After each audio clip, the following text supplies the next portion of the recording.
Halo pecinta catur, selamat datang kembali. Kali ini kita akan membahas salah satu partai catur yang paling menarik dan penuh pengorbanan antara Yuri Gusev melawan Yorobek. Gusev pegang putih dan Yorobek pegang hitam. Pertandingan ini dimainkan di Molnia Sporting pada tahun 1946. Tanpa berlama-lama, mari kita mulai saja permainannya. Permainan dibuka dengan pion E4, kemudian dijawab hitam dengan pion C5, pertahanan Sisilia. Setelah itu kuda F3 dimainkan dan pion D6. Pion D4 didorong, menantang pusat. Pion kali pion. Setelah kuda pukul balik, permainan dilanjutkan dengan kuda F6. Kemudian kuda C3, hitam pion G6 membuka Piacento. Setelah itu putih gajah E2 disambut dengan kuda C6 menantang pertukaran kuda. Gusev tidak tertarik dan memilih kuda B3, hitam gajah G7, lalu putih rokade pendek dan hitam mengembangkan gajahnya ke E6, langkah yang kurang akurat. Direspon dengan agresif oleh putih dengan pion F4. Tujuannya jelas, putih bermaksud terus mendorong pionnya. Hitam menjawab dengan benteng C8, lalu putih kembali mendorong pion ke F5, menekan gajah. Gajah mundur ke D7, dan putih kembali dengan permainan agresifnya dengan mendorong pion ke G4. Dijawab hitam dengan kuda E5. Gusev terus menyerang dengan pion G5, mengancam kuda. Kuda kembali mundur ke G8, kemudian kuda D5. Hitam pion F6, dijawab dengan gajah E3, pion B6, kuda D4, dan hitam raja F7. Pion C3 dimainkan, membuka jalur menteri ke B3. Dijawab menteri E8, mencegah menteri ke B3. Perhatikan posisi ini, mari kita analisa sebentar.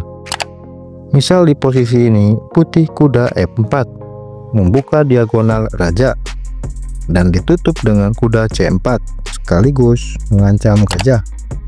Maka putih bisa memainkan gajah terangnya ke H5, kuda pukul gajah, menggarpu menteri dan benteng. Maka akan datang balasan dari putih dengan pion kali pion skak. Pion makan, gajah balik makan skak. Langkah paksa raja ke F8, lalu kuda E6 skak. Gajah makan dan kuda pukul gajah skak mat. Kita kembali ke permainan.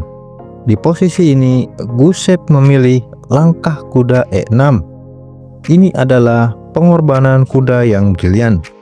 Di posisi ini hitam gajah pukul kuda, dipukul balik dengan pion skak, dan hitam raja F8. Hitam tidak memilih pukul pion karena posisi itu akan jauh sangat berbahaya.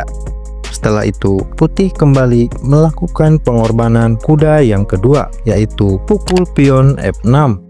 Sungguh permainan yang agresif. Tujuannya jelas, membuka jalur benteng untuk menyerang raja, dan diterima dengan kuda pukul balik.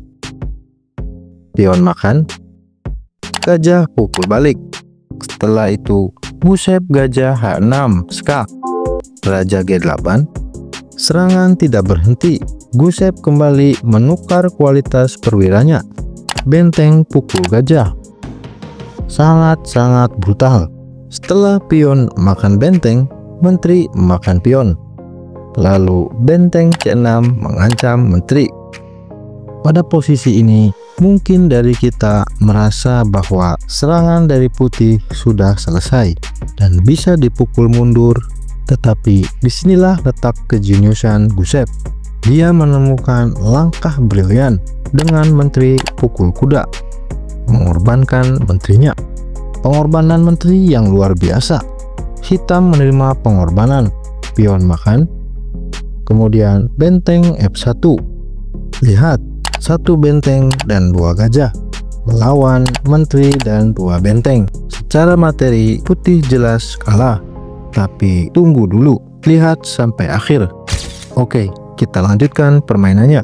Di sini hitam benteng C8 dan dijawab dengan gajah D1, bermaksud meletakkan gajahnya di petak D3. Hitam merespon dengan benteng C4, menutup diagonal berbahaya. Lalu gajah B3 dimainkan, dilindungi dengan pion, gajah kali benteng, pion kali gajah, dan pion B3. Dijawab pion A5, pion makan. Lalu hitam menteri E7, putih raja G2, menteri A3 menyerang pion. Dijawab benteng F2, menteri ditarik ke E7 dan benteng kembali ke F1. Pion G5, benteng F5, pion kembali didorong ke G4. Kemudian putih pion C5, menteri D8. Di posisi ini menteri tidak boleh meninggalkan penjagaan petak F8 dan G5. Putih kembali mendorong pionnya ke C6, menteri E7, lalu pion C7. Dan di posisi ini hitam menyerah. Pion promosi tidak bisa dihentikan. Jika menteri makan pion, maka benteng F8 skakmat. Atau misal menteri E8, maka benteng bisa skak di G5. Menteri menutup, lalu pion promosi menteri skakmat. Luar biasa, sebuah pertandingan yang penuh drama dan pengorbanan. Gusev benar-benar menunjukkan siapa bosnya. Apa pendapat kalian tentang permainan ini? Silahkan tulis di komentar. Jika kalian suka, silahkan like dan subscribe. Dan sampai jumpa di video selanjutnya.